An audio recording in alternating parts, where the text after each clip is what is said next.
asistencia a esta primera conferencia de esta tarde, que, bueno, con José García Tapia, que después intervendrá, pues vamos a dar, digamos, una visión general de cuestiones que tienen que ver con el monasterio, su conocimiento y su desconocimiento a la vez a lo largo de la historia, y cómo nos ha llegado a nuestros días y cómo fue en su origen, ¿no? De alguna forma, a mí me toca, con la conferencia de hoy, visualizar un poco cómo hemos podido llegar al conocimiento material, real, de este edificio, que hasta hace 20 años era muy reducido. Reducido en el sentido de que los que lo conocían prácticamente son los del propio barrio de San Jerónimo, porque es un edificio que está muy rodeado de edificaciones, de urbanizaciones que lo han ocultado a la vista general y no le ha dado la prestancia suficiente que tiene dentro del patrimonio arquitectónico de Sevilla. Realmente, digamos, ese enmascaramiento general le ha quitado protagonismo, y un protagonismo que realmente merece. Aunque los restos del monasterio que se conservan en la actualidad son una reducida parte de lo que fue en su origen. Estáis viendo ahora mismo la primera imagen que representa, bueno, una representación pictórica de una imagen de un paisaje. Está cerca digamos, del río Guadalquivir, y si os observáis hay unos personajes, uno arando, otro en caballo y un tren, la vía del tren que hasta hace poco pasaba por aquí, frente a la margen del río, y al fondo se ve un edificio enorme, ¿no? Un edificio que tiene una delimitación baja con una tapia y unos arbolitos, y que sobre esa tapia general asoma una gran mole edificada, de la que vosotros podéis reconocer la torre. Me parece que sí, por vuestra mirada podríamos situar de que esa es la torre. Bien, el resto de lo que hay edificado no existe ahora mismo, solamente algún paño construido, pero es reducido. Realmente de la torre, junto a, digamos, a vuestra derecha de la torre, estaría lo que es la parte más alta del edificio, que sería la iglesia. Bueno, pues de esa iglesia hoy día solamente queda una quinta parte de lo que fue la iglesia. El resto del edificio, que está delante de esa imagen que veis, es un edificio en el que hay muchas ventanitas y una especie de torres.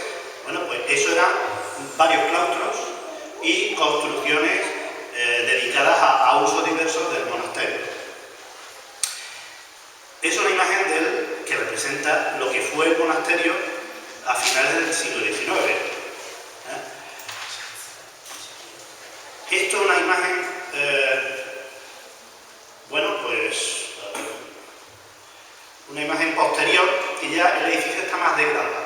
Ya el edificio ha entrado en una fase de ruina, y esa imagen es una vista que podríamos situarla junto al colegio que vemos, que tenemos aquí al lado. Antes llamaba Colegio Montesalado, pero ahora mismo es Buenavista.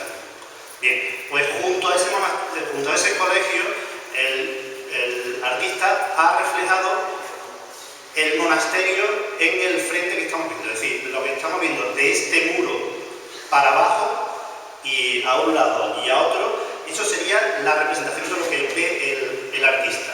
Bueno, pues de eso que estáis viendo vosotros, seguid reconociendo la torre al fondo, el resto nada. Excepto la parte baja del muro que vemos en primera instancia.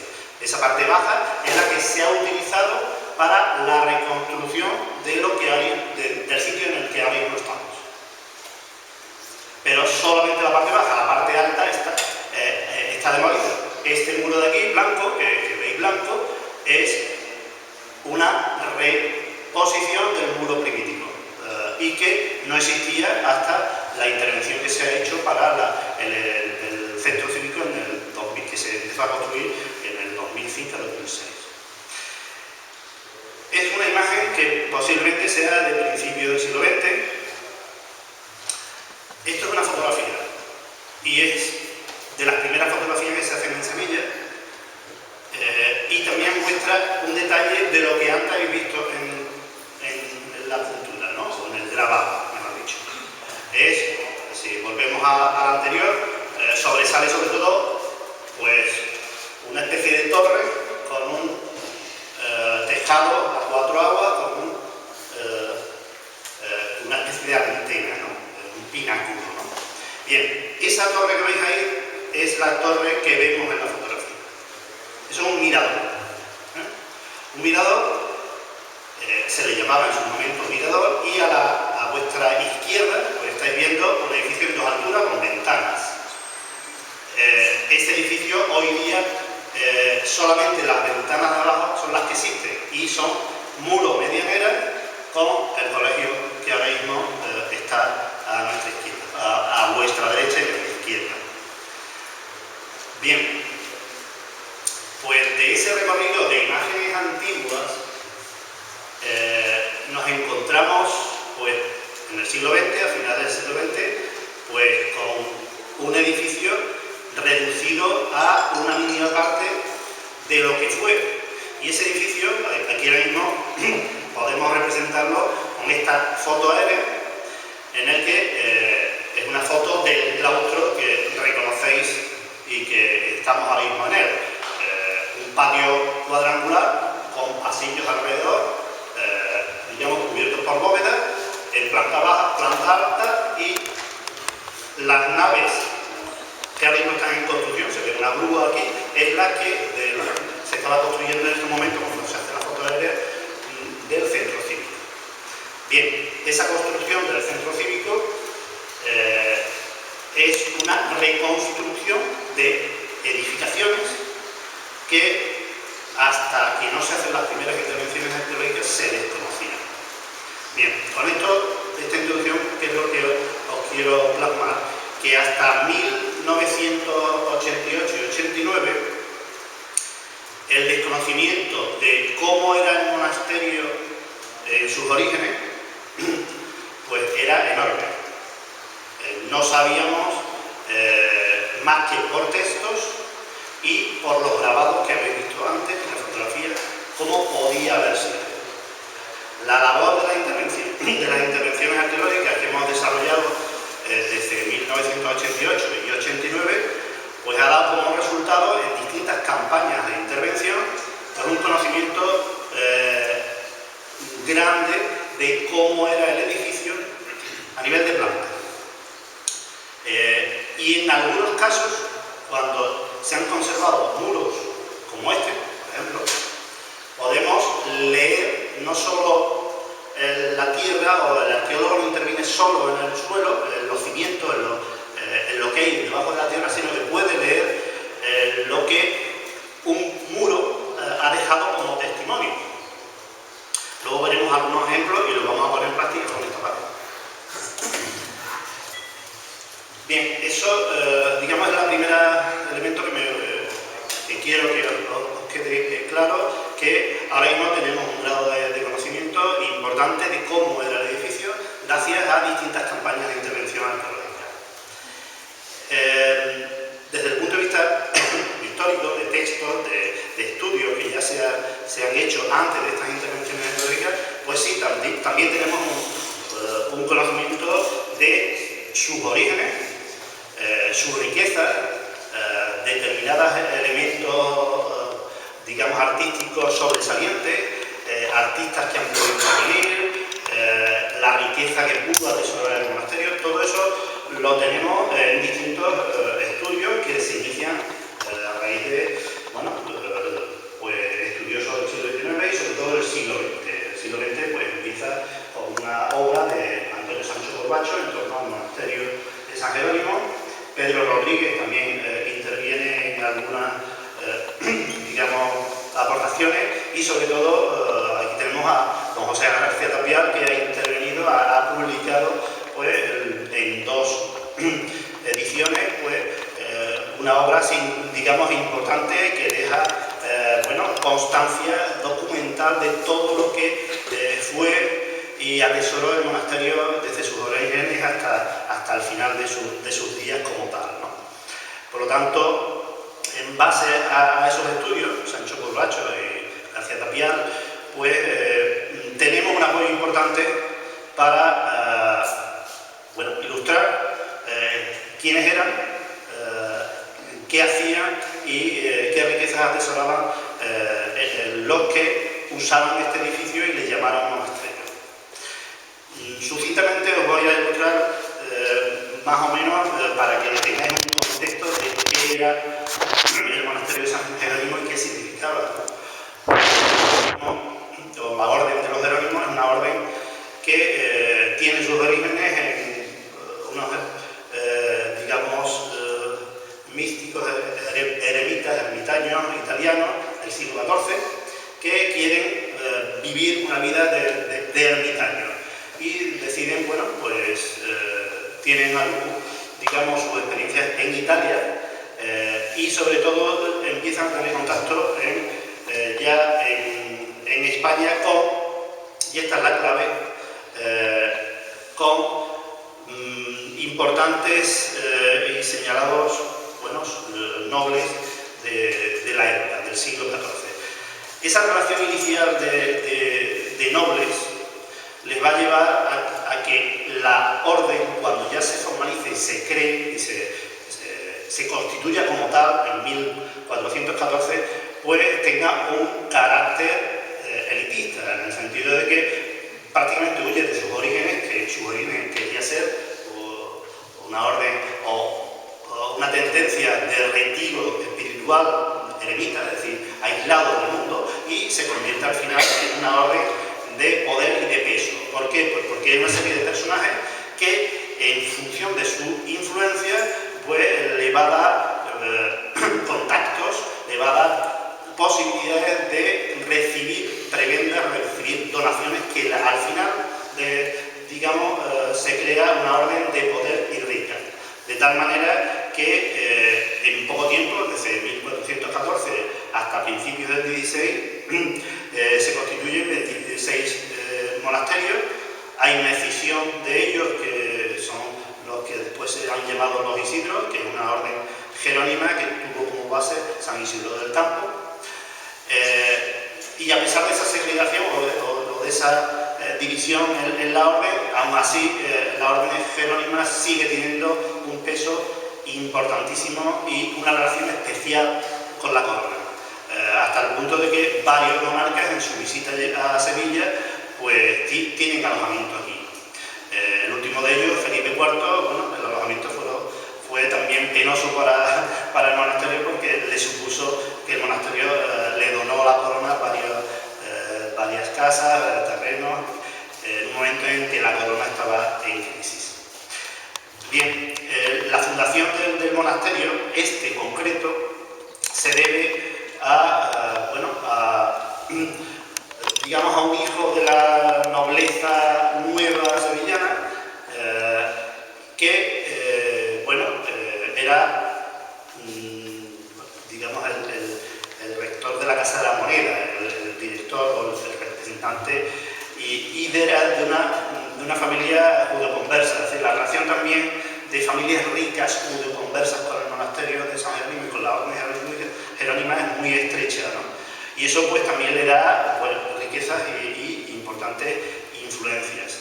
Y en la Sevilla de la época, bueno, esa relación con digamos, las capas altas, pues le lleva también a donaciones importantísimas y al final atesorar un patrimonio edificado impresionante, no solo a nivel del monasterio en sí, que se hacen grandes construcciones, se hacen grandes edificaciones para una comunidad de monjes relativamente reducida, y no solo eso, sino que en toda la provincia y fuera de la provincia de Sevilla llegan a tener muchísimas propiedades, haciendas, cortijos, molinos de aceite, casas en la ciudad de Sevilla, distintas casas, molinos de harina en Alcalá de Guadaira, etc. Una riqueza y un poder impresionante. Digamos, ese auge del monasterio de San Jerónimo empieza a tener su declive en el siglo XVII por la crisis general que vive el país a partir de 1642, pero también porque hay una competencia de las órdenes que atraen el fervor popular y las donaciones de los personajes ricos de la época. Y desde el siglo XVII pues, hasta la invasión francesa, en 1810-1812, pues, fue el declive progresivo. La invasión francesa supone la incautación del edificio y la ocupación del edificio y la expulsión de los monjes. Ese es el principio del fin, que después volvería en 1823, pero vuelven 12 monjes y los pobres no pueden ni ocupar la iglesia ni oficiar misa de la iglesia porque está tan arruinada que no es posible ocuparla. Y ya al final es la desamortización, es decir, la expropiación de bienes eclesiásticos y otros bienes amortizados que se hace a nivel del Estado y que supone la privatización de este edificio que antes era de una comunidad de monjes con un destino y un uso eclesiástico, y a partir de 1835 pues empiezan unos usos diferentes. En concreto, el primer uso que se le da posterior a la venta, a la desamortización del edificio, pues es un uso como fábrica de vidrio. Una fábrica de vidrio que fundamentalmente se instala en la iglesia y con sus hornos, sótanos e instalaciones distintas al uso eclesiástico, pues lo van a degradar y lo van a alterar y producir unos problemas, digamos, de ruina que después se acelerará en el tiempo. Junto a esos usos como fábrica de vidrio, bueno, pues tuvo usos como lazareto, es decir, para recogida de personas con lepra, o escuela, o cebadero de ganado, etc. Hasta el último propietario privado, pues compró el edificio, bueno, y la finca, y lo hizo pues lugar de recreo, ¿no? En esa época, en los años 60, es cuando se protege legalmente y se declara monumento. Es a partir de ahí cuando, bueno, de alguna forma se retiene, digamos, el grado de destrucción enorme y paulatino que desde 1845 va sucediendo, esa ruina desde usos como la fábrica de vidrio o el abandono puro y duro, lo que trae es incendios, demoliciones, destrucciones de edificios, y en algunos casos hemos documentado a raíz de las intervenciones arqueológicas, realmente se demuelen en procesos edificios para sus ladrillos y sus columnas y sus elementos constructivos, reutilizarlos como material constructivo para otras edificaciones. Luego veremos alguna imagen ilustrativa de hasta qué punto fue arrasado hasta las cimentaciones en el edificio. Bueno, ese es el recorrido histórico para que tengáis un poco de contexto de qué fue, y ahora pues entramos en lo que más directamente me atañe a mí, que es las investigaciones arqueológicas que hemos ido desarrollando desde 1988.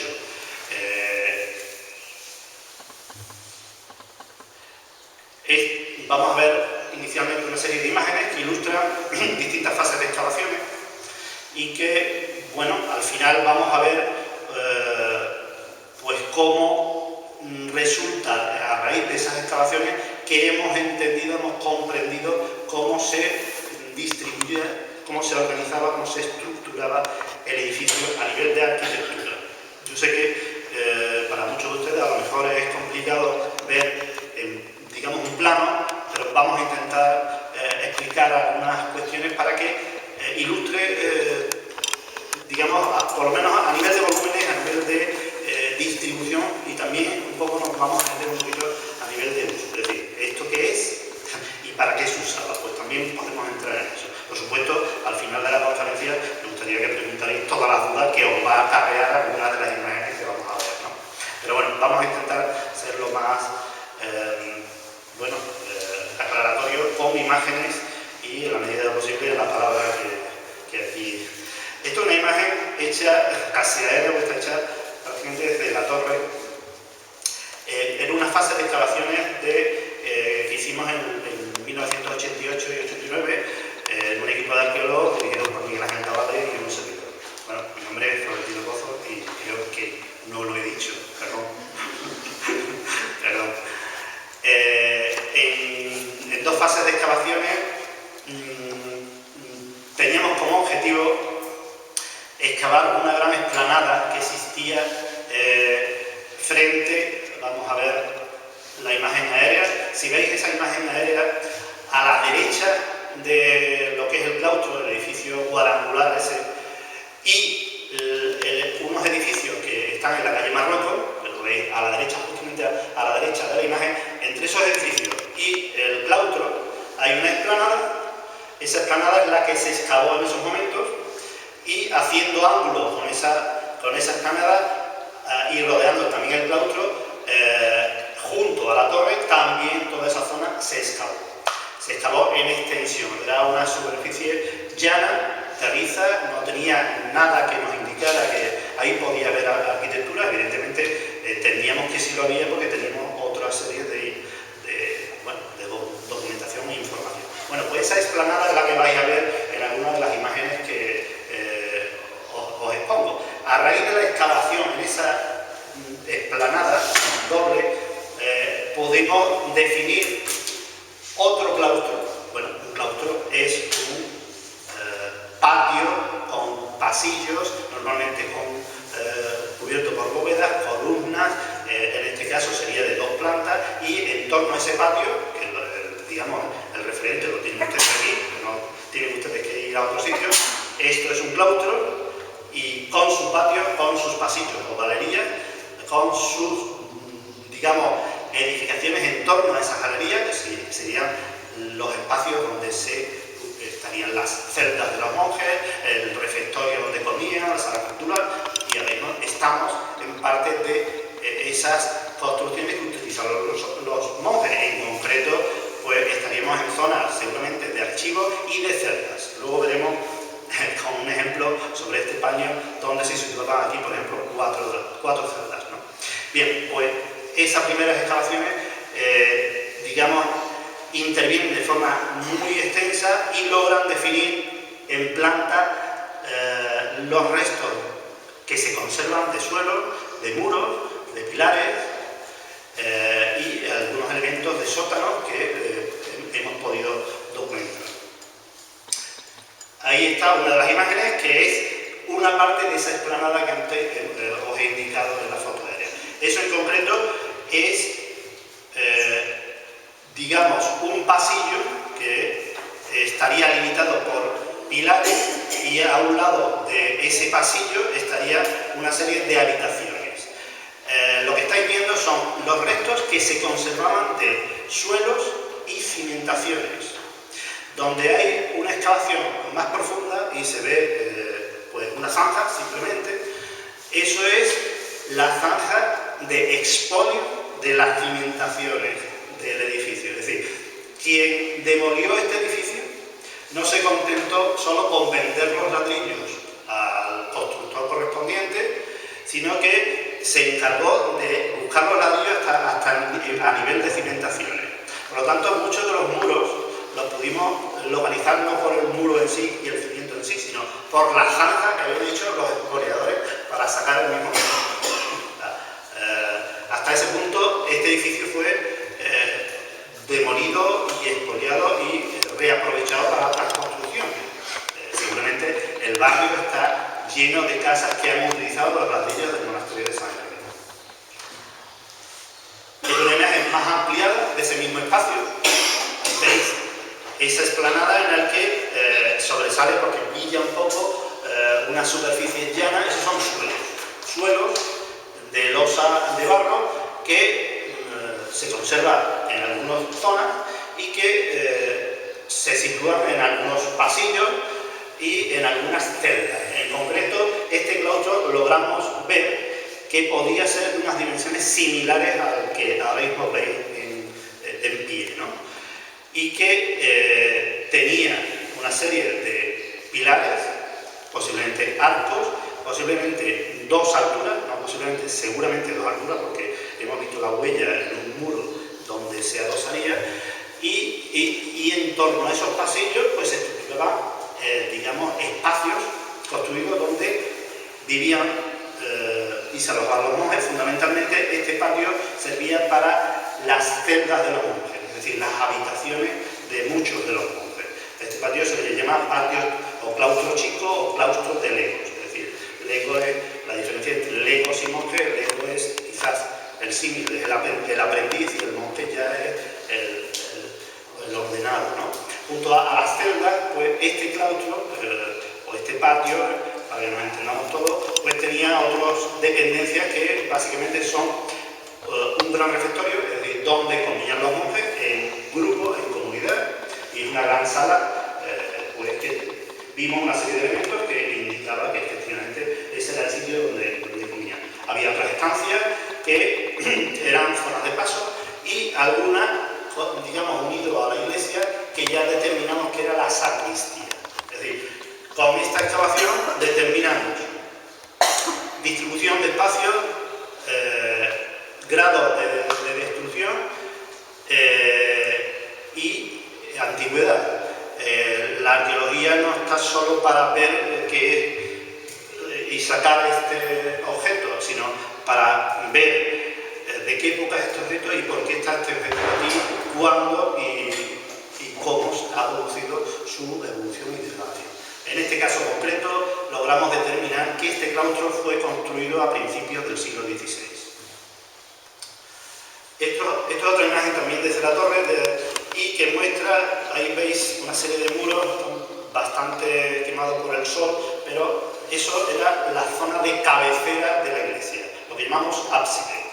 Es una zona, digamos, de muros que van haciendo un polígono, una especie de, en este caso son 5 lados, y los contrafuertes, es decir, todas las iglesias, en este caso es una iglesia gótica del siglo XV, el sistema constructivo es, sobre todo en las cabeceras, son bóvedas de crucería, bóvedas ojivales, que necesitan una serie de contrafuertes exteriores, que son una serie de muros que se ven ahí como pequeños muros sobresalientes, una especie de corona, ¿no? Bueno, a raíz de las evidencias de estas, podemos determinar, bueno, pues, que este es el ábside de la iglesia y que tenía un sistema constructivo abovedado con contrafuertes.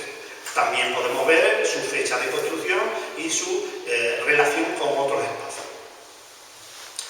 Esta es otra imagen de la zona entre iglesia y claustro, que es realmente zona eclesiástica, pues es la sacristía. Una gran sala de la que se conservan pues, los muros que la rodean, prácticamente en los límites de la excavación, y algunos pavimentos, que es lo que veis que brilla un poco más. Son los restos de solería que se conservan, muchos de ellos expoliados y otros destruidos simplemente por el abandono e incluso incendios. Aquí hemos documentado, sobre todo en el claustro que antes hemos visto y en algunas zonas de la iglesia, que hubo un incendio importantísimo y que de ahí no salió el edificio. Hay otros tipos de pavimentos de este tipo. En este caso concreto pertenece a una sala de paso entre la iglesia y el claustro. Parte de la intervención arqueológica también era ver el estado de conservación y el sistema constructivo de las bóvedas. Esto que veis aquí es una imagen de la limpieza de una de las galerías del claustro, en concreto la que está al fondo. Si os asomáis luego al claustro, la galería que está al fondo es la imagen que estamos viendo. ¿Y qué estamos viendo? Bueno, pues estamos viendo que cuando hemos quitado el pavimento, nos encontramos que las bóvedas que abajo existen, para aligerar el peso de la bóveda, utilizaban un sistema de aligeramiento de cargas que consistía en utilizar vasijas defectuosas de los alfareros de la época, que daban volumen y no peso, de tal manera que colocaban especies de huevos, le daban un volumen, lo distribuían y evitaban que se cargara de peso si se rellenaba con otros materiales como el macizaldo, por ejemplo. Es un sistema muy común en la arquitectura de la época en sistemas de bóvedas, ¿no?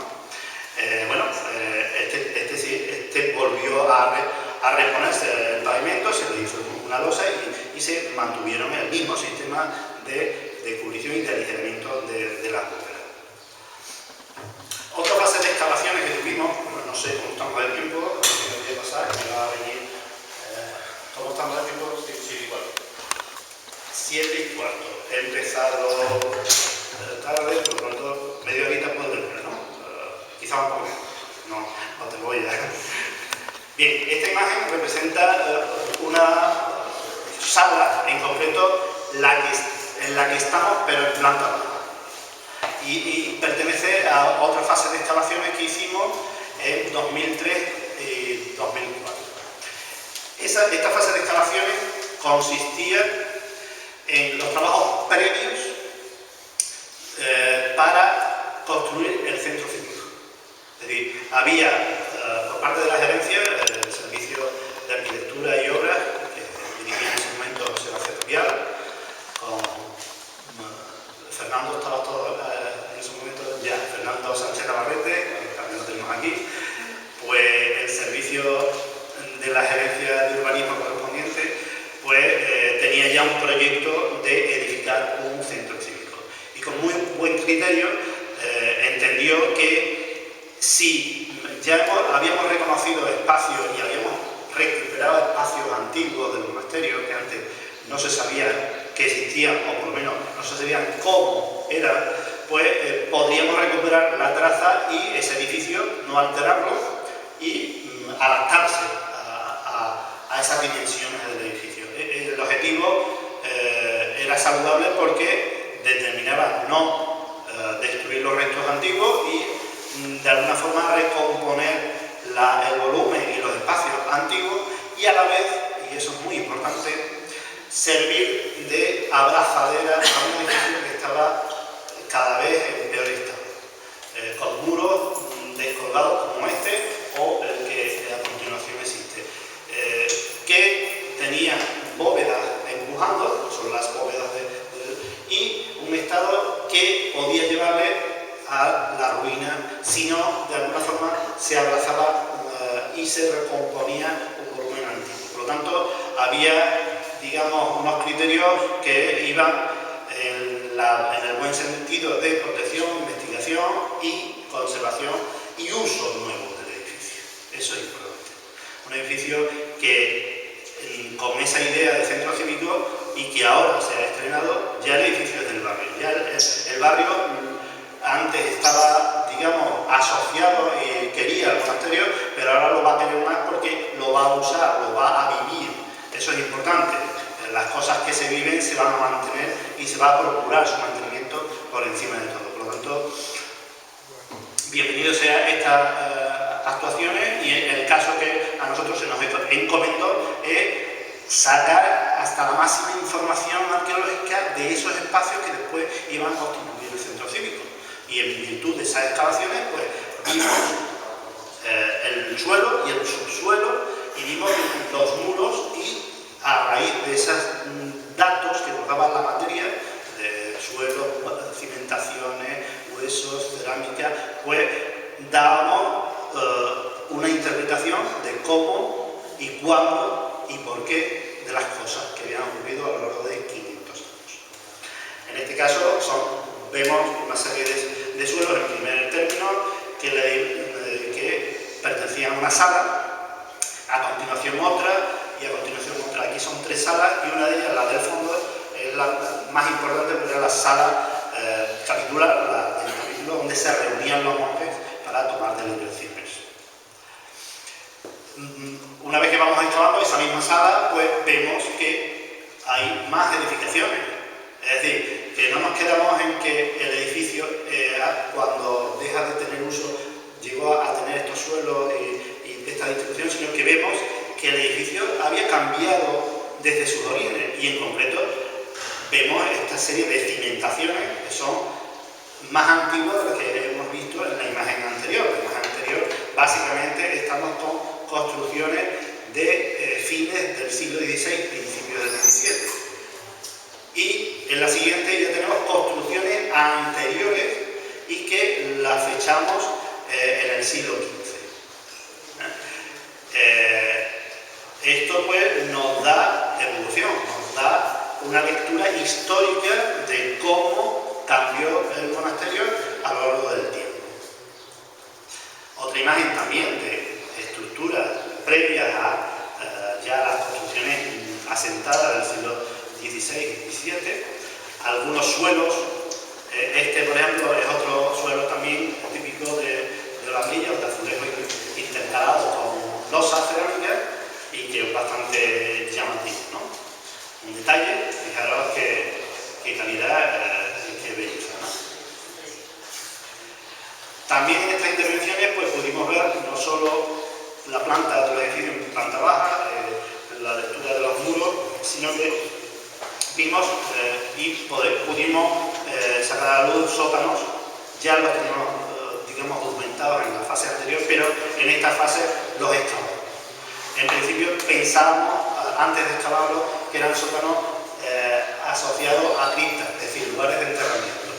Al final, por una serie de datos que sacamos de la lectura de la excavación, vemos que son realmente almacenes, son asociados al refectorio, es decir, estos en sótano eran almacenes para surtir de, digamos, vitualla al comedor que estaba en la planta inmediata, por lo tanto tenía un uso práctico, no había que ir muy lejos para que los alimentos pues ir a buscarlos, ¿no? Un detalle más de estos sótanos que también tenían, bueno, su evolución y sus curiosidades. Por ejemplo, estos sótanos vimos, no sé, a mano izquierda veis una puerta rectangular. Esa puerta no iba a ninguna parte. La excavamos y realmente estaba el terreno ahí sin haberse construido nada. ¿Qué es lo que pasaba? Pues que quisieron hacer unos sótanos más grandes y terminaron ahí y se les quedó, o bien por cuestiones presupuestarias, o bien por cuestiones de problemas de agua. Aquí hemos visto que el nivel de agua sube y necesitan elevar el nivel de suelo, y por eso elevan también el nivel de suelo y a lo mejor anulan esa puerta que ya no les sirve, porque al elevar el nivel de suelo esa puerta se convierte en un ventanuco, ¿no? Bien, son detalles que tampoco es cuestión de machacarles con un detalle concreto, pero ilustran lo que de complejidad y de resultados puede tener una intervención arqueológica, ¿no? Así que no solo vemos un cimiento, un muro, sino su origen, su evolución y por qué y a qué uso estaba destinado, ¿no? Otros sótanos que realmente conservamos hasta la bóveda, ¿no? Y en este caso pues, es la escalera de ingreso. También son sótanos asociados a almacenes y a lo que en la época se llamaban fresqueras, es decir, el frigorífico de la época. Mantenían los alimentos, digamos, las vituallas pues, en un estado, digamos, de humedad y de temperatura constante que, bueno, a determinados, digamos, pues, convenios. Esto es una imagen de lo que era el muro del claustro antes de construir el centro cívico, en concreto este área. Es un muro que estaba a la intemperie y que realmente, si no se hace este envoltorio, este muro hubiera traído serios problemas en la actualidad.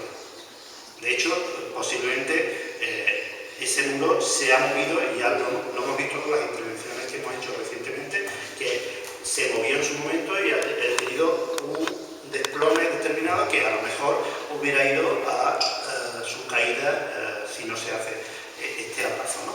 Bueno, el caso concreto que pongo esta imagen es porque a raíz de este muro y la huella que este muro tiene, una serie de ventanas, una serie de puertas, pues podemos leer cómo era el edificio, en este caso 2 plantas, cómo se desarrolla, y hay escaleras. Aquí, por ejemplo, un detalle, hay arranques de arcos, de ventanas, escaleras. Es decir, con este ver y completar la información que nos daba el suelo.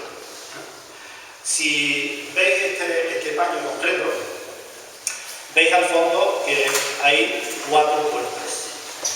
Y esas 4 puertas tienen casi, hay una especie de ventanujos, 1, 2 y en algunos casos 3 asociados a cada puerta. Bueno, en virtud de la visión de este muro, podemos ver que desde la primera puerta hacia acá era una gran sala que seguramente se comunicaba con la siguiente en ángulo y que posiblemente por sus dimensiones pues, estaría asociado a una zona de archivos y biblioteca que necesitaba el edificio. Y esas 4 puertas son 4 puertas de otras tantas celdas y habitaciones de monjes. Por lo tanto, a partir de ahora ya ustedes no verán eso como algo raro, no verán que esas eran las celdas de 4 monjes y los ventanucos eran los armaritos y los estantes donde el monje tenía o su altarcito o sus libros de oraciones o lo que fuera. Por lo tanto, eso es un detalle de hasta qué punto podemos sacar información de usos. También aquí podemos leer bueno, cómo se cubría y de qué techo tenía y en planta baja igualmente. Es decir, una serie de informaciones que viene bien saber, saber no ocupa lugar, evidentemente. Y si además después hay una intervención como la que se ha hecho constructiva que quiere reaprovechar esos elementos para volver a recuperarlo, por lo menos a nivel de suelos, a nivel de distribución, pues tanto mejor. Otro ejemplo de muros que nos pueden dar lectura. Bueno, pues un muro que arriba hay una especie de arco, bueno, pues eso era la bóveda, es lo que queda de la huella de la bóveda que tenía. Y bajo esa bóveda hay otro arco que es la huella del encastre del desarrollo de una escalera. Es la escalera que tenéis en la esquina, por la que podéis ir, subir y bajar. Esa escalera se ha reconstruido en base a los datos que aquí tenemos. Bien, pues ya con estos términos,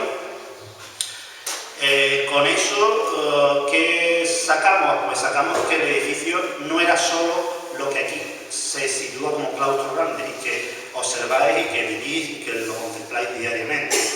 El claustro grande, este gran patio cuadrangular, un pasillo, pues alrededor suyo había más construcciones.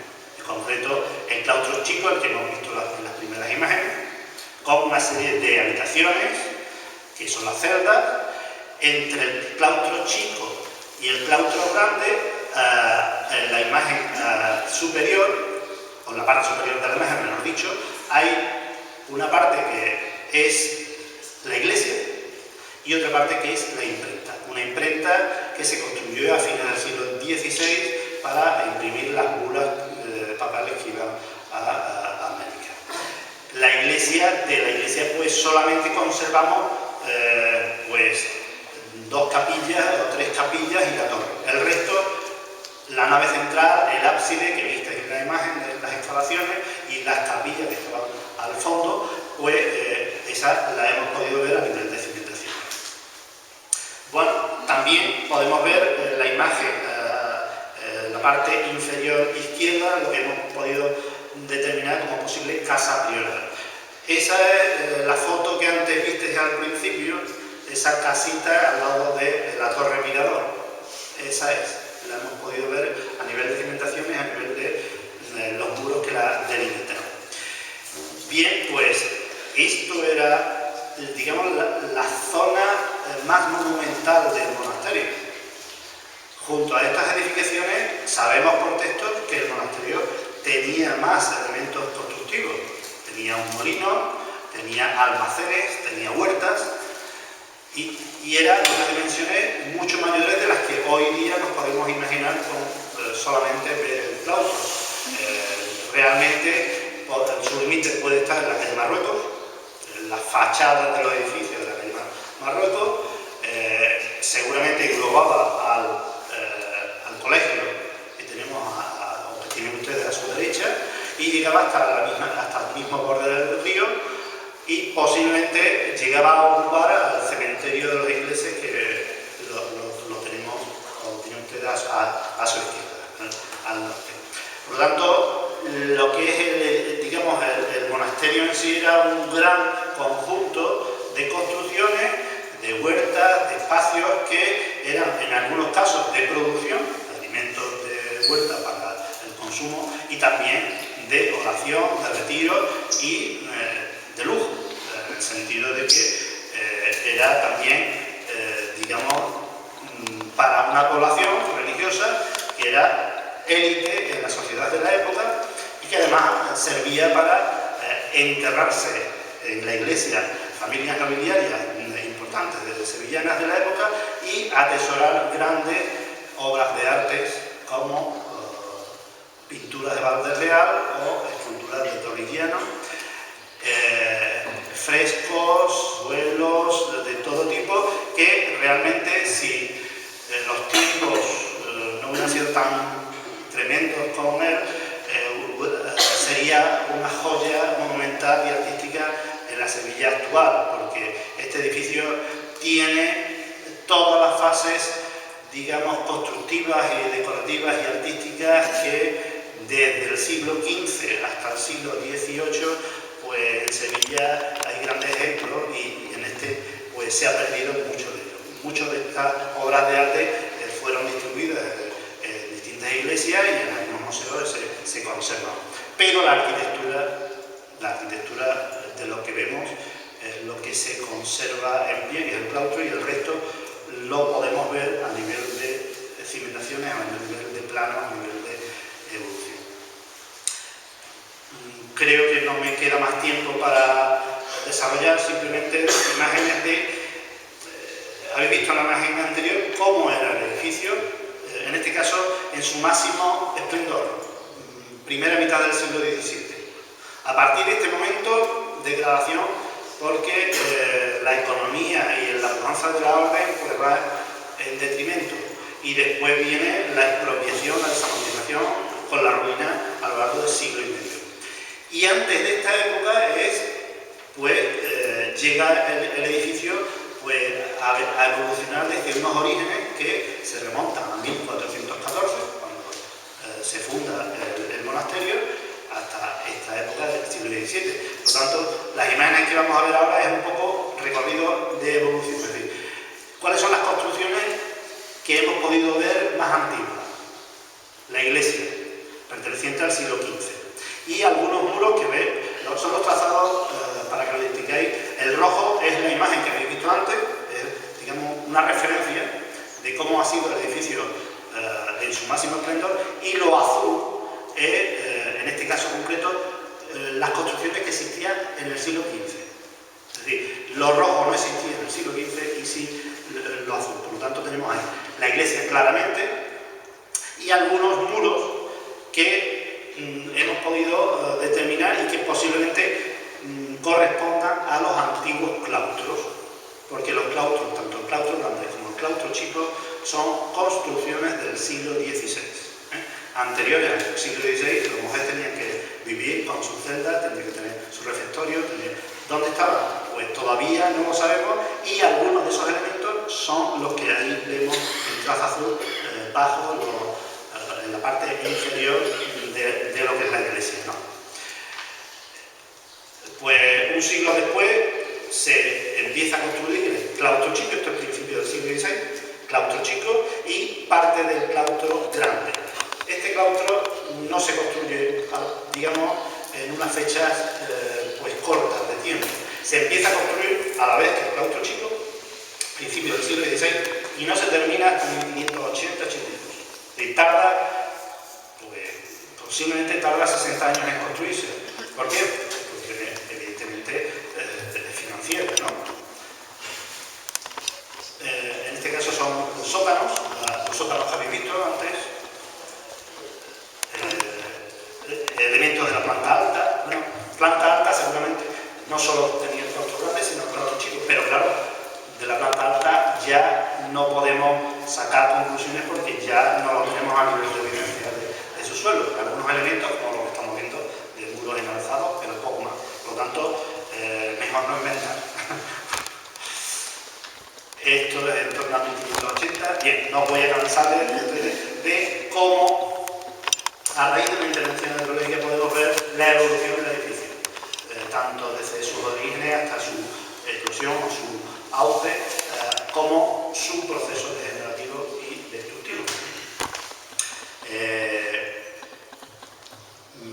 Me basta solamente como colofón apuntar la última intervención arqueológica que hemos tenido pues en octubre-noviembre de 2014 y que se relaciona con, digamos, lo que hemos llamado auscultación, es decir, cartas para ver qué problemática estaba existiendo en esos momentos con una serie de fisuras que estaban apareciendo en las galerías y en los muros del claustro.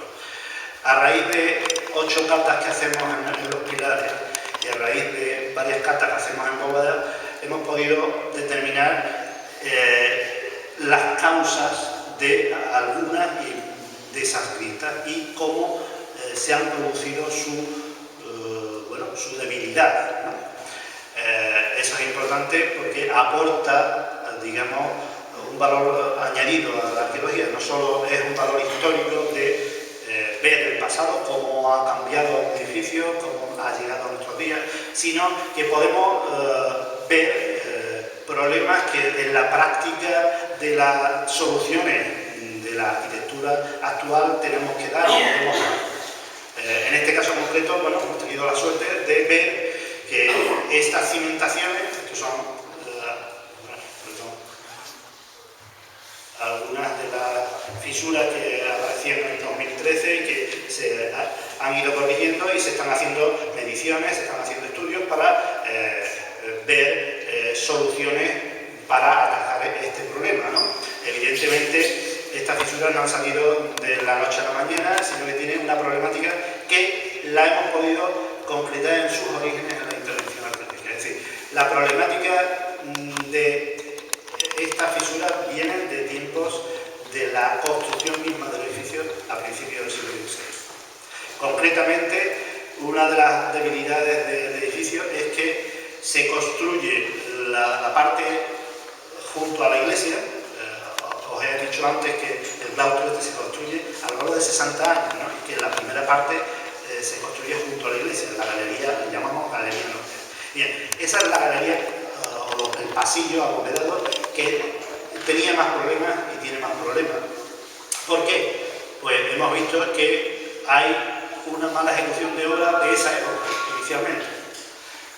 De tal manera que no se hacen unos cimientos adecuados, se le crean lo que llamamos asientos diferenciales, es decir, la cimentación no asienta de la misma forma, los materiales no son de la calidad que deberían ser y produce porosidad y absorción de humedades que va al muro que en la altura lo empapa y le produce debilidad y le produce sal, es decir, problemáticas físicas y químicas que a lo largo del tiempo van degradando.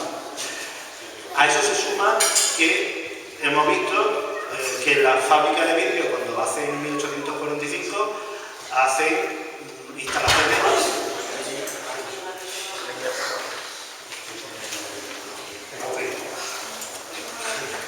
Bien, en esa fábrica de vidrio hemos podido determinar que se le ocurre hacer 2 sótanos cortando las cimentaciones de 2 de los áticos. Y esos sótanos son unas bóvedas, a ver si tengo alguna imagen, que realmente le produce una debilidad. Ahí veis una imagen de uno de los cortes donde pone UE36, bueno, ese es el nombre y apellido que le damos a las cosas, ¿no?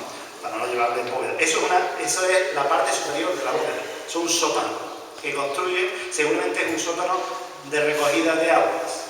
Bueno, pues eso ya ha cortado el cimiento, ya le ha producido una debilidad. Sumémosle a lo que ya hemos visto, mala ejecución del inicio de la obra en cimentación, corte de las cimentaciones ya en el siglo XIX y también cuestiones naturales como terremotos. Aquí hubo un terremoto en 1759 que dejó Sevilla lista de papeles en algunos casos, ¿no? de los pocos edificios que quedaron en pie, pues la catedral y el archivo de India y esos mismos quedaron muy deteriorados, ¿no? El monasterio también sufrió ese terremoto y lo sufrió especialmente en las bóvedas. Hemos visto algunos elementos que nos indican que posiblemente se le hacen refuerzos para intentar, bueno, corregir ese problema que le había producido el terremoto. También se produjo un terremoto en 1969. Algunos de ustedes a lo mejor se acuerdan, pero hubo un terremoto en ese momento y algunos edificios en Sevilla pues se resintieron. De hecho fue una gran excusa para demoler muchos edificios que no debería haberse producido, pero realmente le produjo problemas y en este caso se cayó una parte de la bóveda y un par de arcos.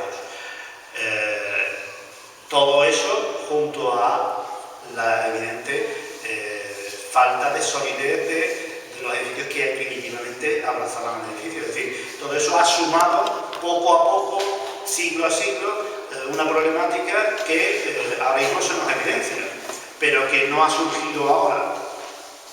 Ahora quizás hayamos tenido la suerte de que, por circunstancias específicas, hay un edificio nuevo que ya de alguna forma lo abraza. Ahora bien, el problema está y el servicio de arquitectura, que ya Fernando Sánchez Navarrete pues, lleva estos proyectos, pues intentarán darle pues, las soluciones correspondientes para que sigamos conservándolo y apreciándolo. Y bueno, creo que nada más. Agradeceros la atención. Espero que he visto solamente un par de bostezos, así que eso está bien. Y cualquier pregunta que tengáis, pues encantado de contestar. Bien. De la perimetría del claustro mudéjar, Sí. ¿se conoce? Llama claustro mudéjar. Bien, el claustro mudéjar posiblemente sea lo que hemos denominado nosotros claustro chico. Ah, no es claustro grande. Este es un claustro renacentista. Es decir, pero su origen fue mudéjar. No. Tiene algunos elementos mudéjar, algunos resabres mudéjar, como la lacería, pero su diseño es plenamente renacentista. Tiene una construcción, un proyecto que en raíces con el primer Renacimiento, pero va evolucionando ya, e incluso aunque se construye en 1580, se termina de construir en 1580, en esa época ya se está haciendo lo que llamamos ahora proto-barroco, el inicio del barroco. Bueno, pues se termina en un estilo renacentista que quiere mantener las señas del proyecto original. Se cambian algunos elementos como la galería alta, veis en la imagen, en este caso el arquitecto que toma las obras en 1980, Miguel de Zumarra, y diseña en vez de seguramente arco de medio punto y galería alta, este arco rebajado. De eso ya José García Tapial luego puede ilustrar muchísimo mejor que yo lo que conoce. Este claustro es un claustro renacentista con unos elementos pues claramente dominantes, ¿no? Tanto en decoraciones de bóvedas como en diseño de pilastras, de arcos. Tiene algunos elementos de puertas barrocas, otros platerescas, otras de pleno renacimiento. Hay algunos elementos que son de distintos órdenes que lo que muestran es que se tarda en hacer y que en algún momento pues, se deja su impronta artística de ese momento concreto. Seguramente el claustro chico del que solamente conocemos la planta que hemos visto antes, seguramente ese claustro tenía una formación mudéjar por la fecha en la que se construye. Sí, es más antiguo, se construye entero a principios del siglo XVI y este se empieza a construir la galería norte a principios del siglo XVI. Entonces, hay dos posibilidades, que el claustro chico también sea originalmente renacentista, pero en todo caso sería un renacimiento inicial, lo llamamos un plateresco o un Reyes Católicos. En esa época, es la época final de los Reyes Católicos y se estila el gótico isabelino todavía o el estilo Reyes Católicos, que es un mudéjar que mete elementos renacentistas como elementos góticos. Hay muchísimos ejemplos de edificios que, en Sevilla que beben de las dos artes, el gótico, del nuevo renacimiento italiano y de la tradición mudéjar. Mudéjar no es que esté muy dejado, no. Mudéjar atiende a la técnica y al saber constructivo de época islámica que se hereda en el mundo cristiano a través de las cofradías de constructores y de artistas que se mantienen incluso en Mudéjar hasta el siglo XVIII.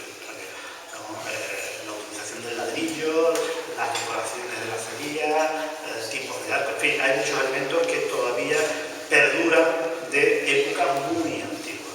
Y en este caso, pues, el claustro grande es una arquitectura pues, renacentista. ¿Y la cartería que es San Cristóbal, del puerto de Santa María? Posiblemente sea del puerto de Santa María, sí. Creo que tenemos documentación del puerto, ¿no? No sé. Del puerto de Santa María. Vamos a entrar un poco en detalle. Bien. Lo vamos a ver con unas imágenes. Bien. Pues, sí. ¿Tenía una pregunta? Sí, es que yo cuando me mudé aquí, la torre era como de azulejo. Sí. Y después la reforzaron, no sé si para reforzarla, o el por qué poner ese...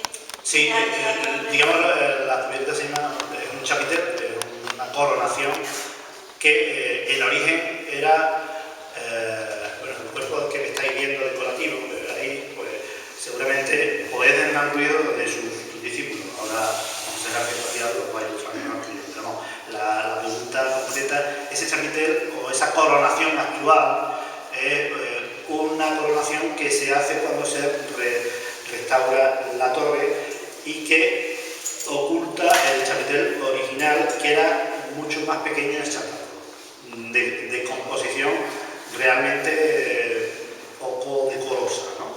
Es de azulejo, está debajo de la estructura esa, y realmente no va en consonancia con la arquitectura que tiene la torre, ¿no? Por eso se decidió por proporciones, por estilo, por elegancia, esa nueva cubierta, ¿no? Que más, bueno, ahora ya os debatéis con José García, yo no, ahí no entro.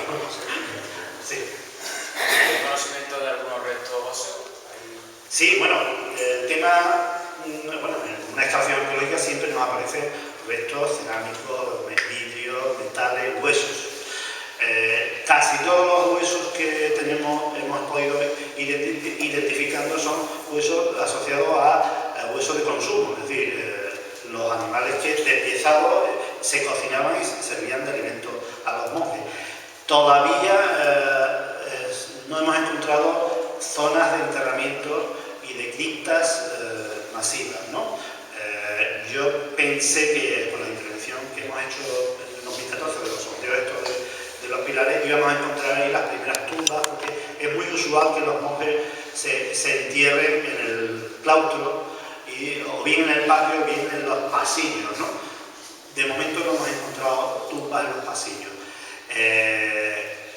En la excavación que hicimos en 1889 vimos el inicio de una fosa de enterramiento en la galería norte. No la excavamos porque no teníamos, digamos, ni presupuesto ni objetivo de excavar. Ahí está. Lo que, digamos, el dato es que ahí sí ya empezamos a documentar algunos restos de enterramiento, pero era un enterramiento que necesitaba una investigación profunda que en ese momento no podíamos hacer, ¿no? Porque seguramente corresponde a una época que no era plenamente moral. Bueno, cerramos.